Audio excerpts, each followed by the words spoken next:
On this episode of China Uncensored, Chinese leader Xi Jinping has a Chinese dream. And if you're going to dream, dream big.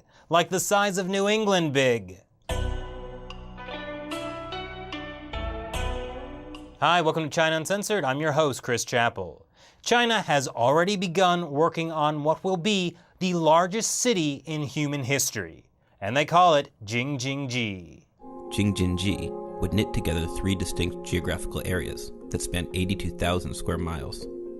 It's roughly the size of New England. I can't even picture that. No, seriously, I mean New England? How about regular England?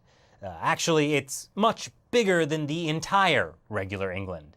And its population would be greater than the largest 100 cities in America combined, plus the entire population of England. Yes, they want 130 million people to live there. What could go wrong? Well, for one, Beijing already looks like this now with just 21 million people. And for two, that's an insanely big city. Why would the Communist Party even want to create this? Because money.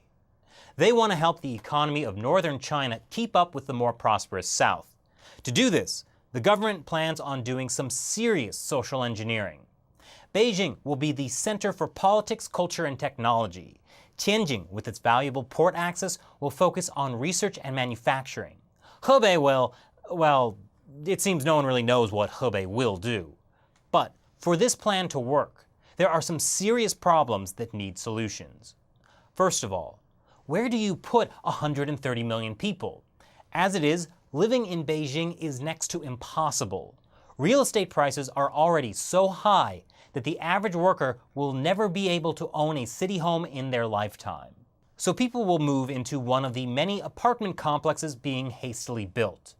Hopefully not as hastily built as this one in Shanghai. And even if the buildings do manage to stay up, these distant cities have their own set of problems.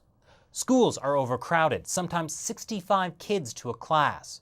Hospitals offer only basic services. Streets flood in the rain.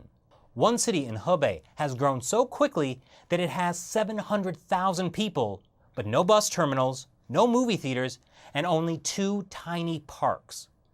The next problem, transportation. If Jing-Jin-Ji is part of Xi's Chinese dream, getting around it will be the nightmare. In 2010, there was a traffic jam 62 miles long that lasted 11 days. Highways are haphazard and unconnected. Then there's public transit. The line for the bus can go on for blocks. Although her commute to Beijing is only 20 miles away, it will take 2 hours each way. By 2020, the government hopes to complete new highways, subway lines, and high-speed rails. But that's years away, and new housing is being built much faster than infrastructure. And here's the fatal problem facing Jing-Jin-Ji. For this megacity to work, the government of China would have to fundamentally change its tax laws. As it is, cities aren't allowed to have property tax. This means no money for new schools, roads, hospitals, or the buses that get people to their jobs. You might think, okay, then they'll just change the tax laws. But that's not going to happen, because the central government wants local governments to depend on it, not the other way around.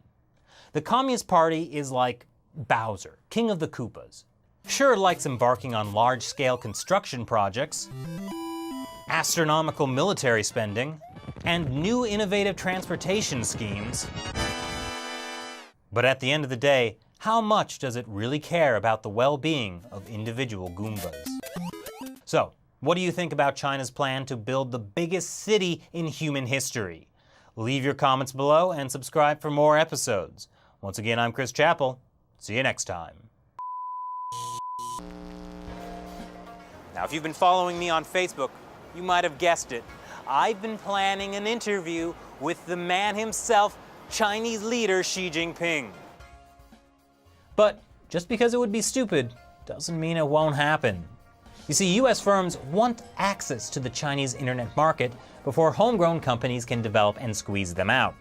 And in order to do that, some US companies are willing to bend over backwards to appease the Chinese regime.